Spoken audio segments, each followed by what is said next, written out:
Savadika. My name is Christina Drews, and I send you greetings from Hamburg in Germany, the northern part of Germany, where I work for the UNESCO Institute for Lifelong Learning.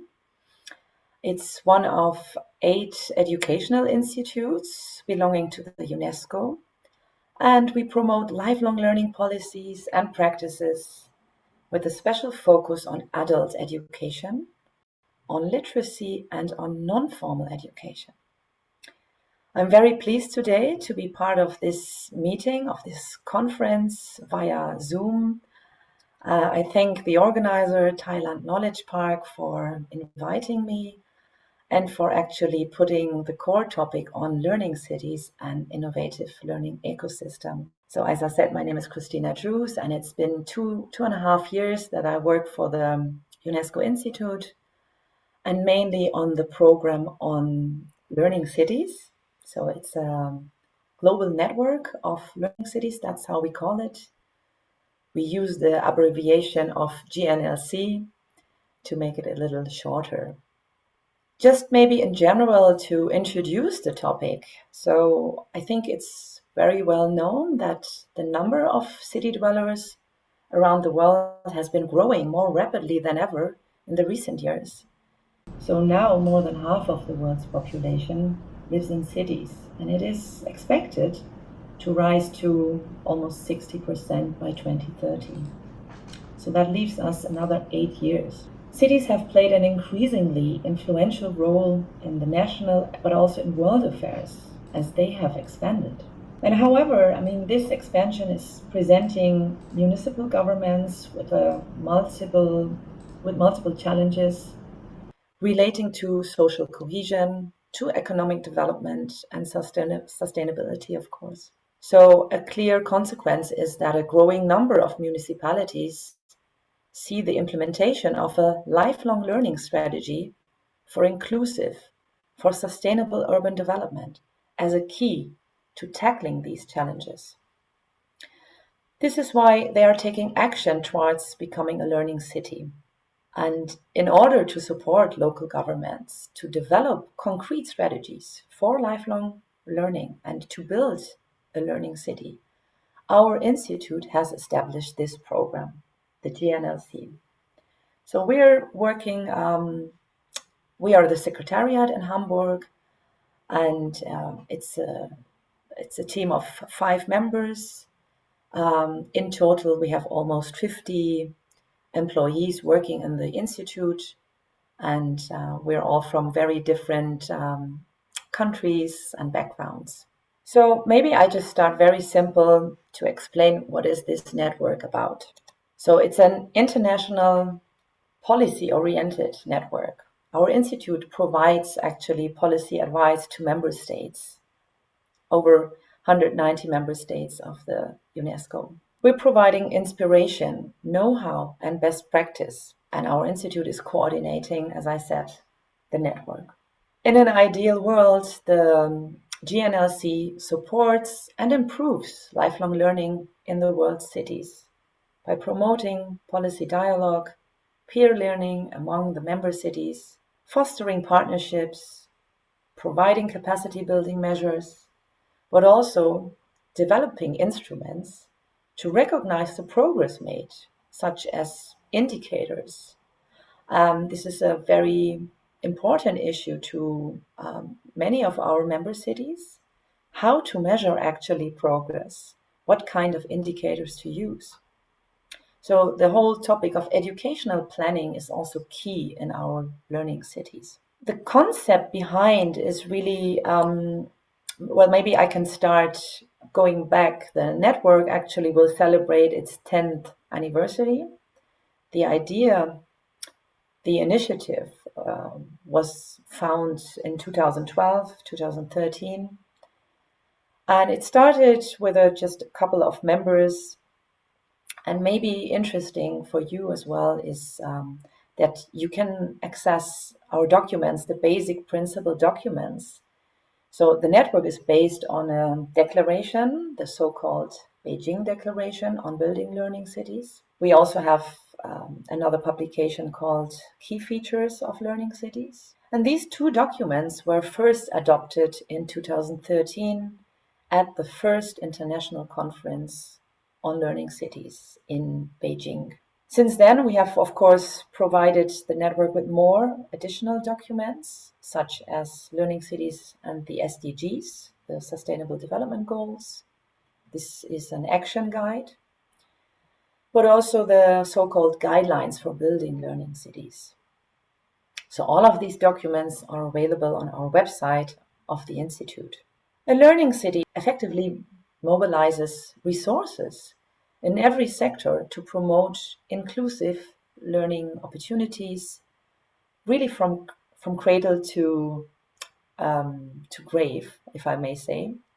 So it's really a holistic approach for early childhood education up to elderly people.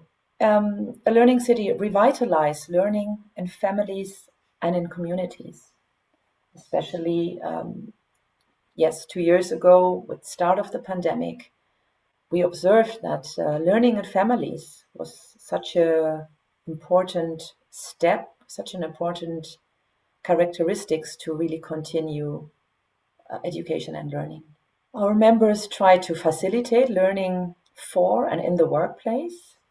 So it's really about skills development, upskilling, reskilling. We know that a lot of the current jobs they won't exist in the coming years, and this is a very rapid process. So the learning cities really want to be prepared and want to be informed about the latest developments. As well, a learning city enhances quality and excellence in learning. So by working together with different stakeholders, by putting an emphasis on education and lifelong learning, it is not only about access. Of course, a city is key to provide access, to provide the spaces, but it's also about quality, of course, measuring, evaluating, finding the right teachers and trainers. So it's a very, as I said again, a very holistic approach. So all in all, we really want to establish a culture of lifelong learning. It's not taking place only in the walls of a school class. It's really beyond, as I said, the families, the spaces in a city, intergenerational learning.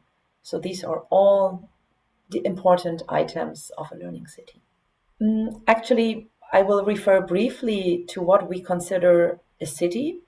The city mayor or other formally endorsed stakeholder can serve as a representative of a learning city. So for the whole concept, a city is an administrative unit, and it's governed by a city council or another form of an elected body. It needs to be, of course, recognized as a city by the national government of the country. Hence, learning city can also be a learning municipality. It can be a learning village, a learning town, or a learning community. So this is a little detail about who can actually apply to the membership.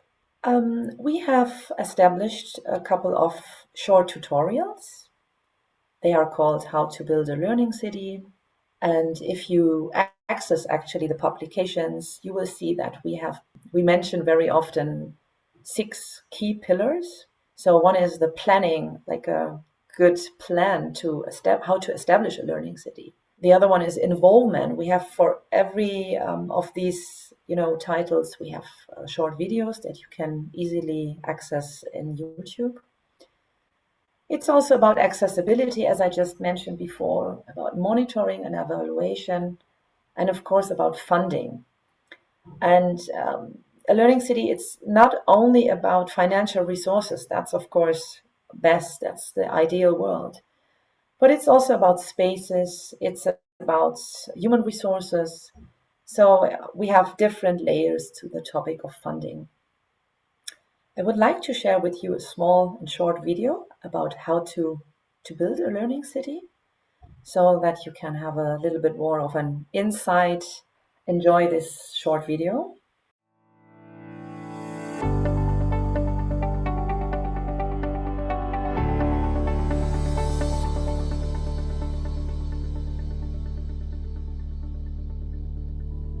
What is a learning city all about? A learning city puts people in the center of development. It promotes education and lifelong learning for all, and with this, facilitates individual empowerment and social cohesion, economic and cultural prosperity, and sustainability. Ask people what it means to learn, and many will picture a classroom. But we also learn in the community and the workplace, in public spaces and through digital technologies. In a learning city, learning takes place in all of these settings, providing opportunities to further develop knowledge, skills, and competences for everyone and throughout life. Lifelong learning for all is the future of our cities. But how can we actually make this happen? There are dedicated cities all around the world that have transformed themselves into learning cities towards achieving this vision.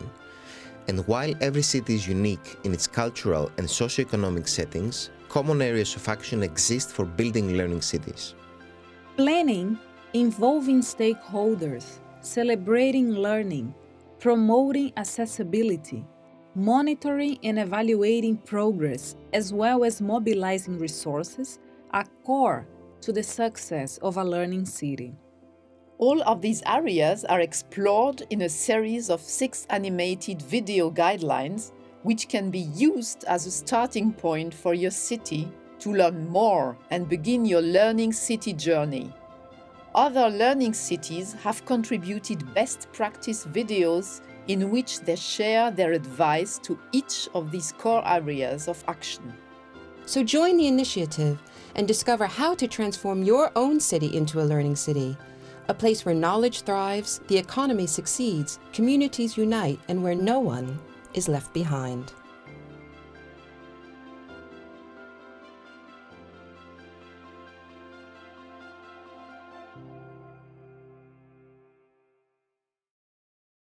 Learning cities are really key. We consider cities key to advance the global agenda, the global UN 2030 agenda. We see that it takes a lot of time for national governments to implement measures, to adopt policies. And what we see is that in the cities, this development just works very much quicker. So it's really a time issue. And we have cases where a city has established a rule, a certain setting, and then it is considered actually by the country level, by the national level. So this is, of course, very positive and progressive. Learning cities at all stages of development, they can benefit greatly from sharing ideas with other cities. This is really, I would say, the key idea of this network. And whenever we receive new members, new applications, this is clearly stated that the cities want to learn from other cities. We have very different cities in size, in development, the background of the cities, but they form together our learning cities. So the GNLC, our network, supports really the achievement of, I would say, all sustainable development goals, but it puts a focus on SDG 4, which is on education. It's ensuring inclusive and equitable quality education and promoting lifelong learning opportunities for all. And the other goal that we are involved with is SDG 11, make cities and human settlements inclusive, safe, resilient, and sustainable.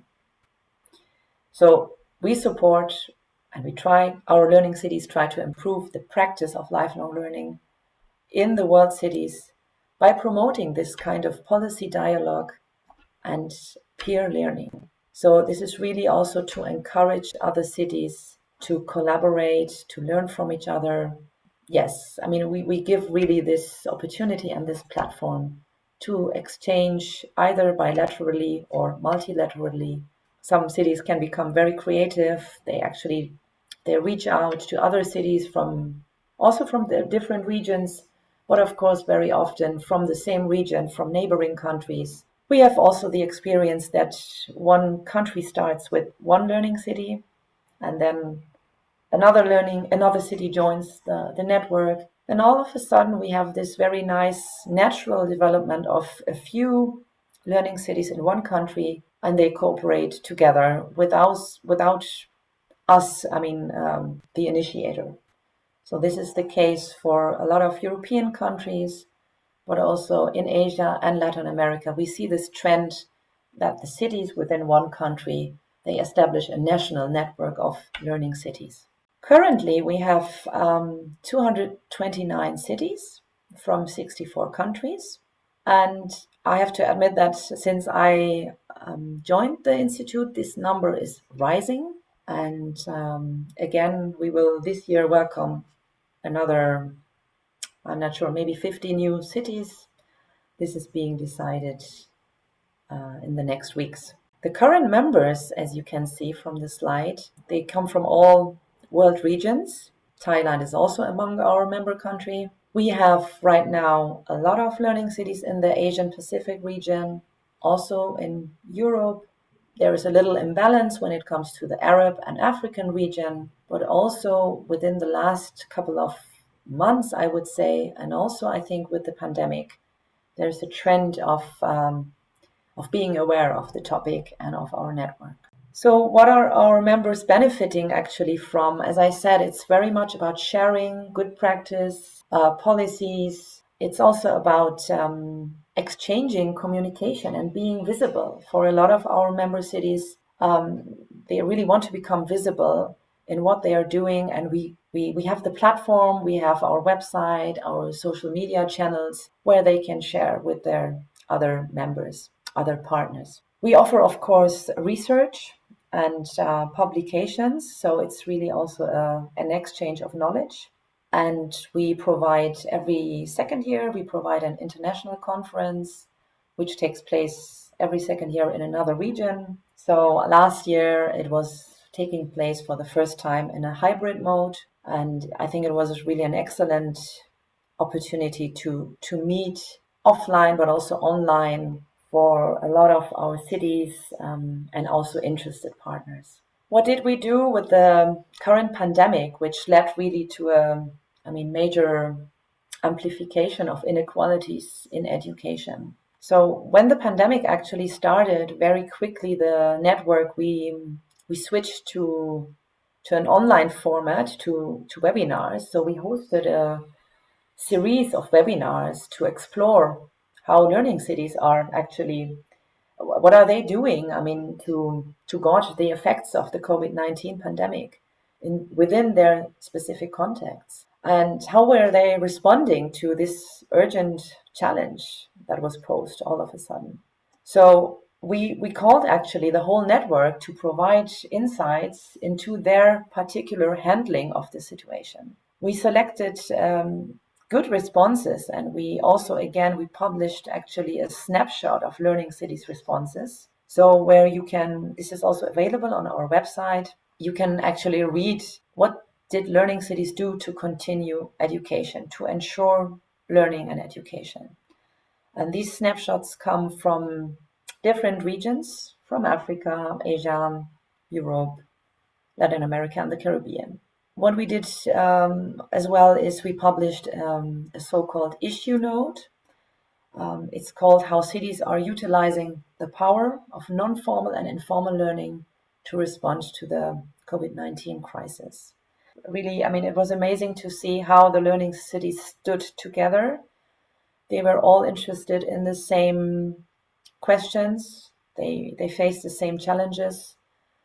And actually, it showed also a lot of solidarity. So members were helping each other and cooperating further. So that was really nice to be part of this development.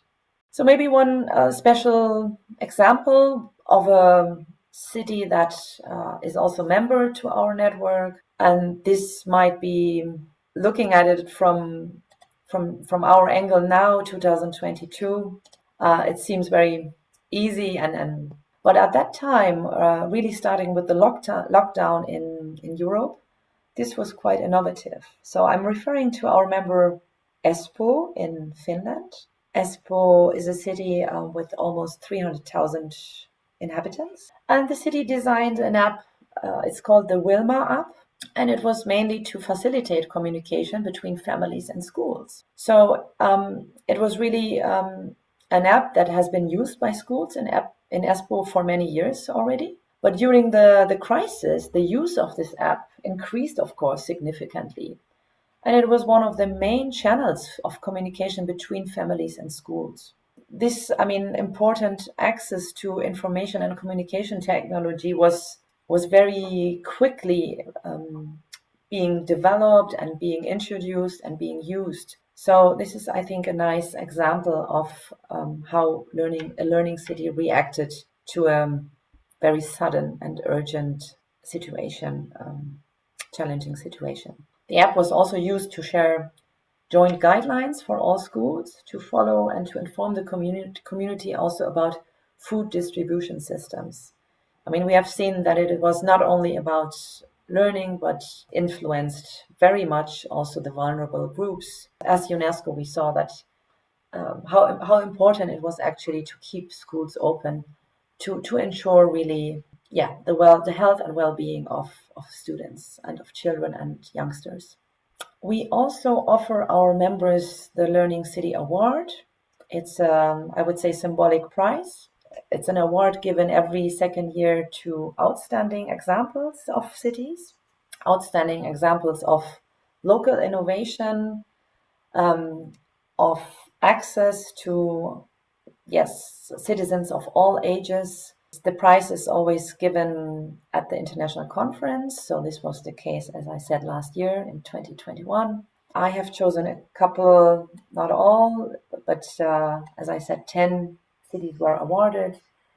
And I have chosen, 3, I think, to let you know why they were actually chosen to receive the award. So there is this example of Clermont-Ferrand in France.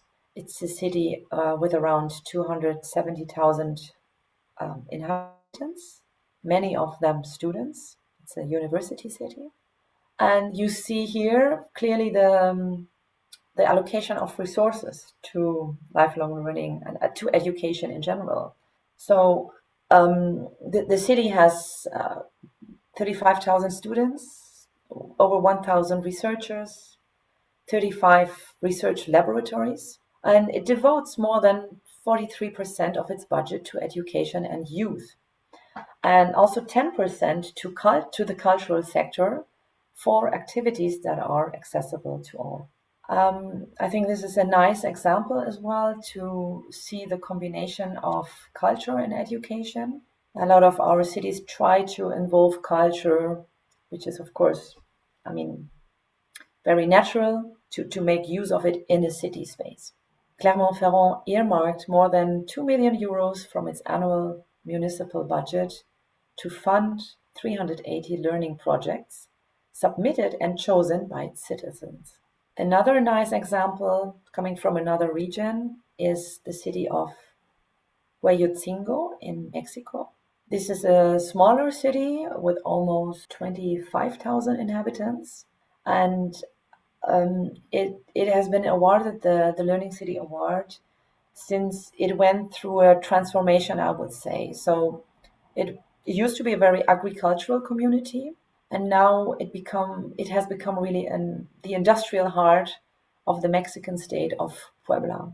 So through this comprehensive learning strategy, which prioritizes equity and inclusion and entrepreneurship, an implementation of 140 learning projects over the past 10 years, the city has made a major step forward.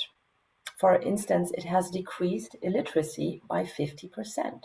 And as it has expanded access to internet and new technologies. There was another focus on gender with 1,000 female entrepreneurs in setting up projects. Huejotzingo started as well to celebrate a festival of learning, to organize this festival. And we were very amazed to listen that more than 25% of the city's inhabitants participated in this learning festival.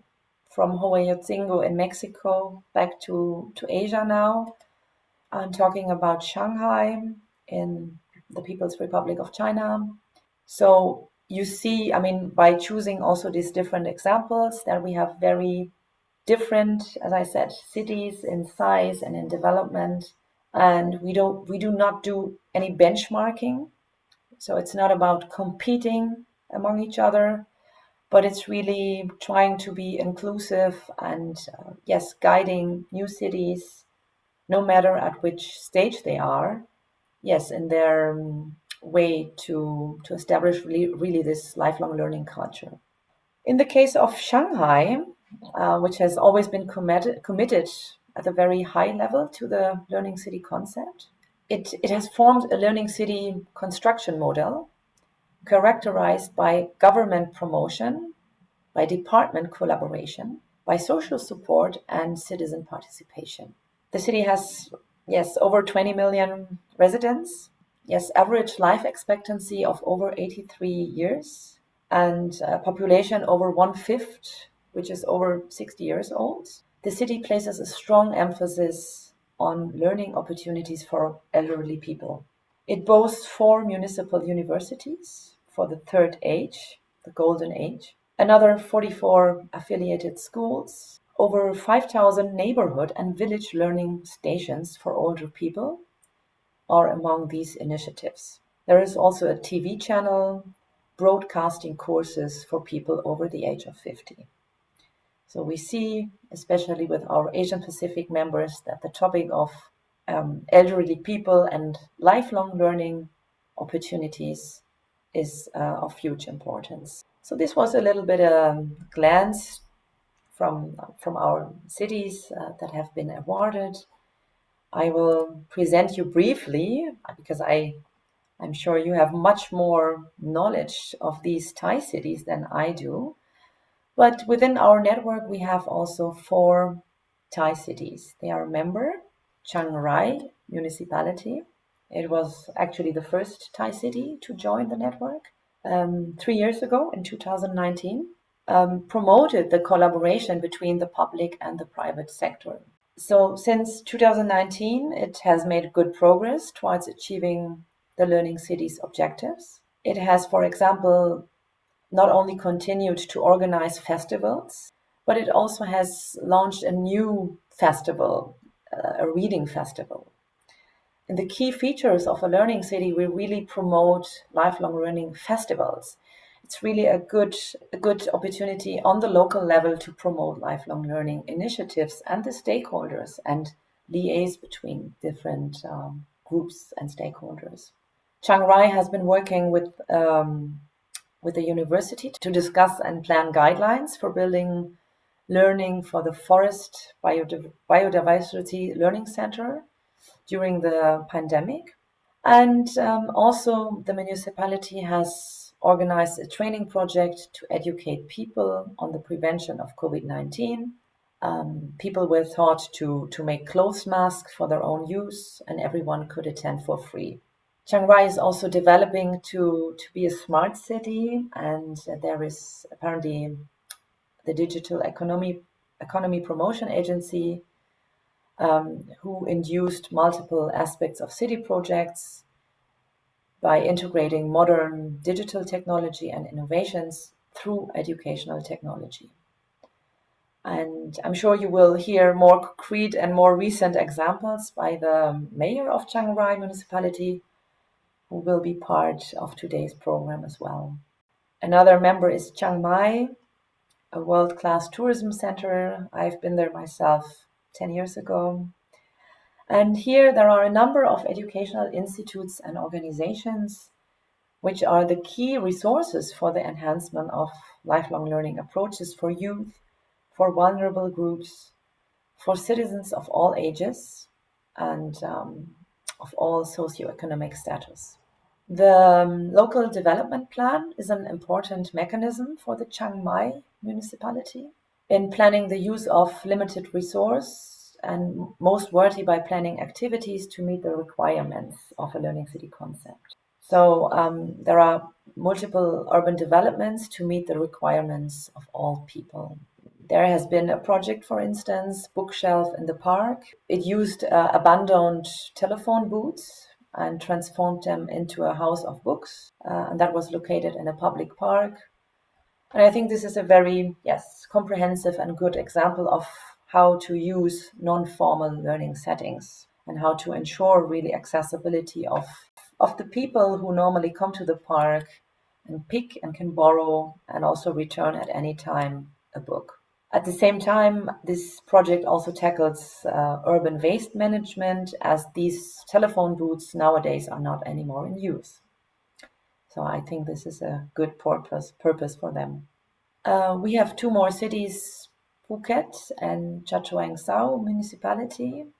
Phuket has outlined 10 strategies actually for advancement, such as sustainable management of natural resources and the environment, such as infrastructural development, such as measuring human happiness, targeting a low carbon city, and the promotion of a smart city concept. So these strategies focus on the local people needs, and they have resulted in praise for Phuket as a good model in many aspects. So it's a lot about cooperative administration with transparency, and community management with environmental management at the same time. And I think also Phuket is a creative city, a city of gastronomy. So I think here you can see well the really holistic approach of lifelong learning opportunities. The information I have about Chachuang Sao is that it has been one of the key urban centers of Thailand in terms of economic, cultural, and human resource dimensions. I mean, the city aims to preserve the Thai cultural heritage through various beautiful traditions, such as festivals, and furthermore, creative activities for the community. They have been expanded. There is now a contest for the city's best reader. There is an academic week contest taking place as well. And I think an important issue is also the transversality in the work. We realize that learning cities, they tend to reach out to cooperate with different entities in the city. So it could be the tourism center, other units. I like to give the example of Hamburg. Hamburg is a learning city as well, where we are based. In Hamburg, our focal point, he's an appointed focal point. He works for the Ministry for Environment and Energy. And he's the main person also involved in the ESD plan, in the Plan for Education for Sustainable Development. And in the past, this unit did not really work that much with the Ministry for Education in Hamburg. And this has been changed. And I think this is also due to the fact that we have been promoting a lot the learning city concept. So I just briefly mentioned our members. We have 4 members, and I think we are going to have more this year. As I mentioned, there is an international conference taking place every second year. It's always hosted by one of our cities, of course, and it takes place in different regions. Last time, in October, the conference was hosted by the city of Yonsu in the Republic of Korea. And it was the first time that we chose also a topic that is related to health. It was also the wish of our members. So the theme of the conference was From Emergency to Resilience, Building Healthy and Resilient Cities Through Learning. So the conference discussed the importance of contactless education in the post-COVID era. And it discussed really health literacy measures, global citizenship education, and actually how cities can become resilient by using lifelong learning. Because there is a link, you have a link between literate and educated groups with a high educational qualification and their health status. So for the first time, the conference was taking place not in person only, but also online. But thanks to the organizers, a lot of participants also were in the spot in Korea. So we had more than 2,000 people participating last time. yes, the one of the key speakers was Mr. Ban Ki-moon, the former Secretary General of the United Nations. He gave a keynote address, as well as the South Korean education minister. So just to let you know that the topic, education and a local environment is apparently very high on the agenda of policymakers. The conference, of course, provided networking opportunities, but it also adopted a very important document. So it adopted the so-called Yonsu Declaration as a major outcome. And this declaration was made by sharing really the roles of health and education with distinguished scholars in the global community, such as recovering learning deficits and jointly responding to diseases. So this declaration is expected to explore new strategies to strengthen learning for health and to reaffirm cities' commitments to fostering lifelong learning opportunities for all. We also want to, in the near future, create a monitoring tool tied to this Yonsu Declaration. This could be a tool for cities to track their progress. We will also think of, of course, cities are different in size, and this one declaration does maybe not fit all the cities. But in the next coming months, we will establish an enactment of this Yonsu Declaration. So, as I said, there will be a monitoring tool, hopefully, for cities to track their progress and also adapt to their reality, how they can practically implement the declaration. So this declaration is really calling the members to pledge lifelong learning into their agendas. Maybe also for you to understand better the network, how it functions. So going back to 2019, we have established a couple of so-called clusters. You can see them here. The clusters, they represent different priorities. The highest priorities seem to be education for sustainable development. Immediately over 100 cities, they wanted to join this cluster. There are also clusters on equity and inclusion, on health and well-being, another one on educational planning, and also on global citizenship education. So we thought that the work in clusters, it is a step forward to consolidate the network and to improve actually knowledge sharing and also the development of tools specific to the different topics. These topics, they were chosen because the cities expressed their interest in these topics. So we made a survey and our cities answered, and this was the result that these topics were of key interest and also of key concern, of course, as you can imagine. So the clusters,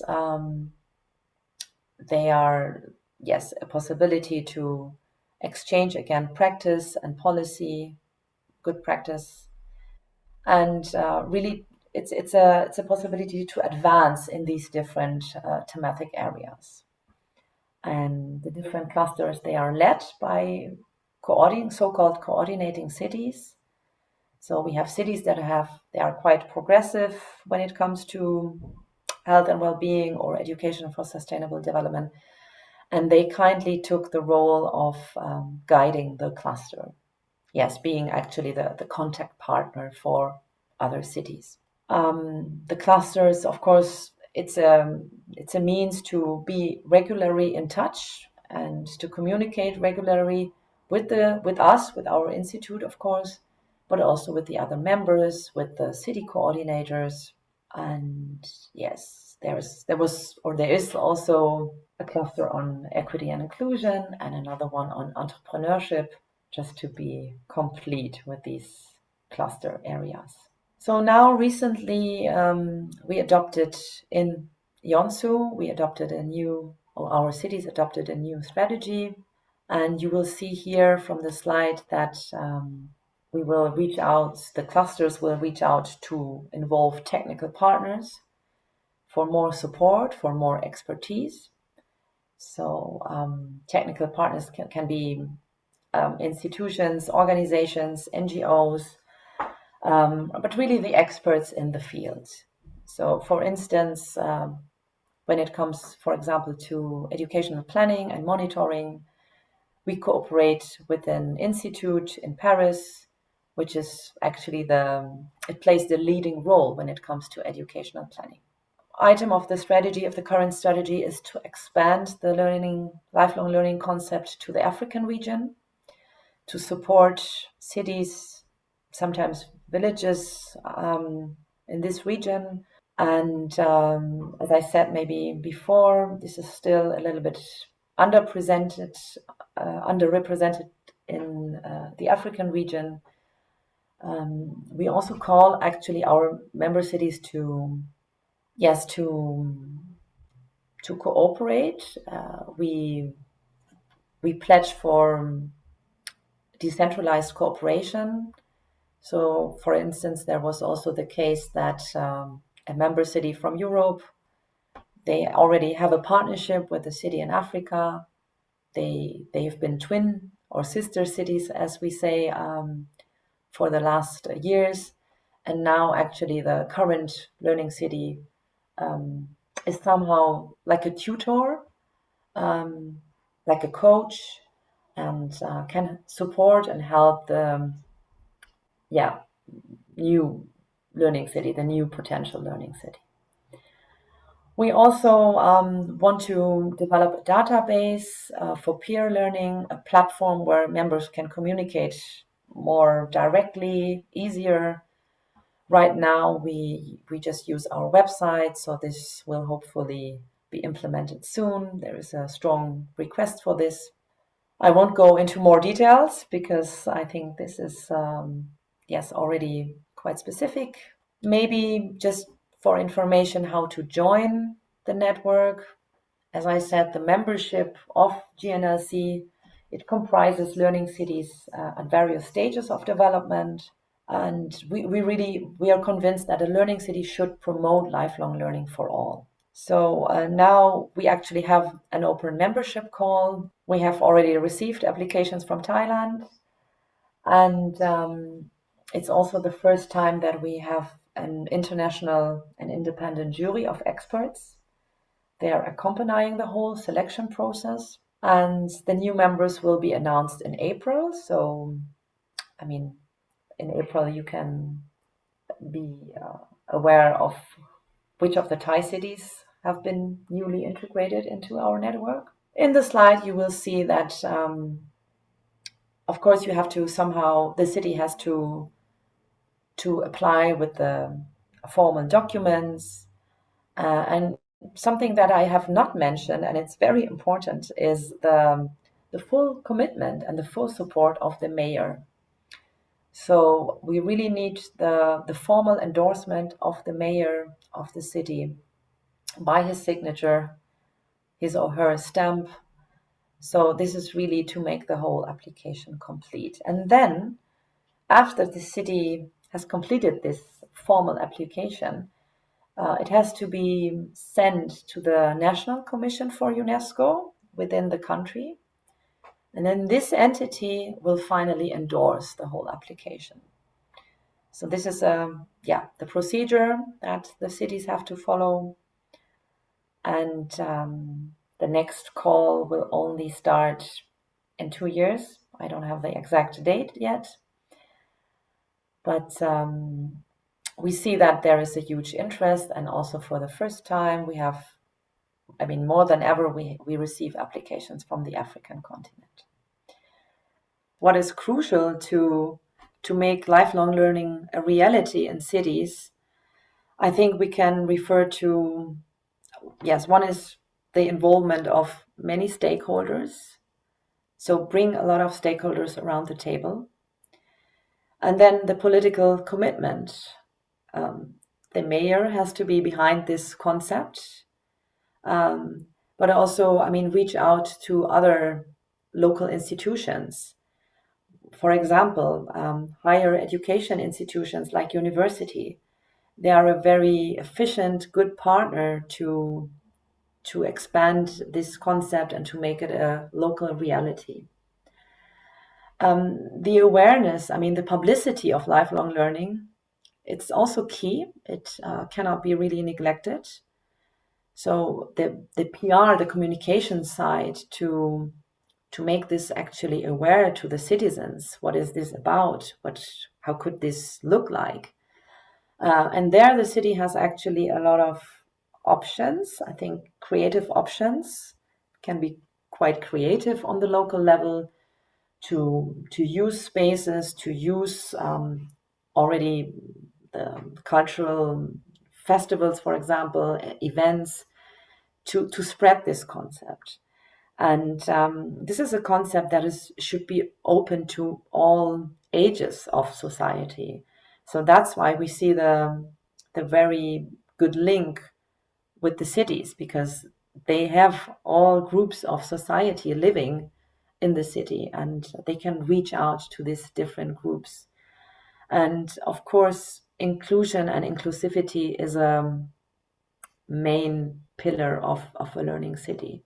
So really our cities have put onto their agenda not to leave nobody behind. So I think it's a combination of these items, the cooperation, the management of building a committee, involving a lot of stakeholders, and really working together with different professions. So be it the urban planner who has never really worked with an educational trainer. So this could be a very good example. How to bring together information and knowledge and advance the lifelong learning concept. So I think this was more or less the most basic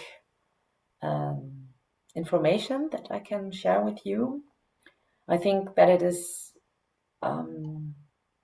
really at stake to say that the idea of a learning city, or how can I say, a city of and for learning, it encourages us to think and also act beyond the walls of the traditional institutions and the traditional infrastructure.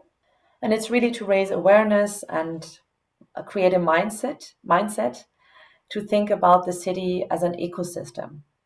So this ecosystem has vast opportunities and also potential to enable people to learn and develop themselves in the ways that meet their needs, that meet their interests, that meet their ambitions. And it is in this way that people can participate more fully in their own lives, but also in the life of the city where they live. And it's really a way to become the person they want to be and to help sustain their families and communities. So it's really a process. It's not only about, learning, data learning, learning of information, but I will repeat again, it's really to get this awareness and create a culture of lifelong learning.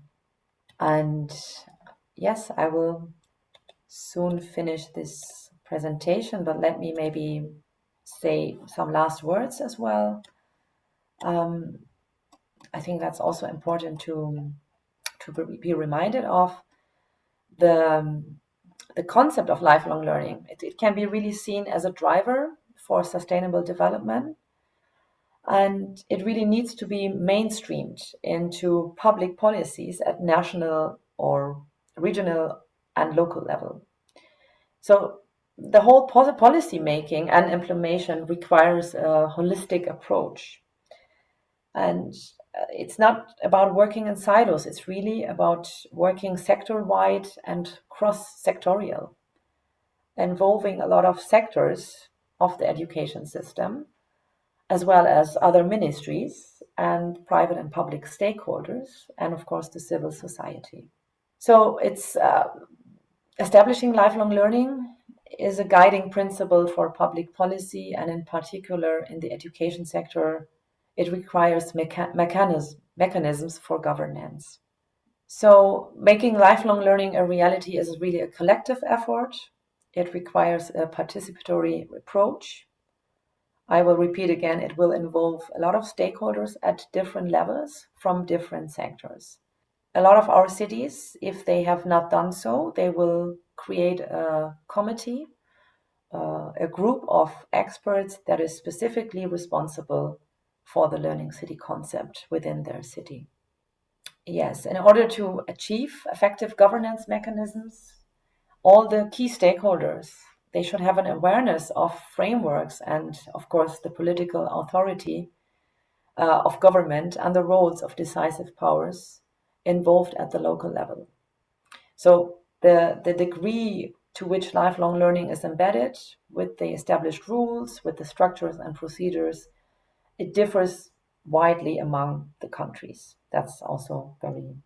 Lifelong learning is a key for sustainable development, and only if all of us are able to continuously update knowledge and skills, we will be able to adapt and to take an active role in a rapidly developing world. So I think the term of resilience, it's an important topic for the learning cities. It's very much related one to the other. And yes, I will finish by saying that lifelong learning is an ingredient to a more equal and sustainable world. And all of our more than 200 cities are aware of this, and they're constantly trying hard, and sometimes they deliver very concrete actions. Sometimes it takes longer, and they put maybe initiatives on hold. This was the case in the past recent years.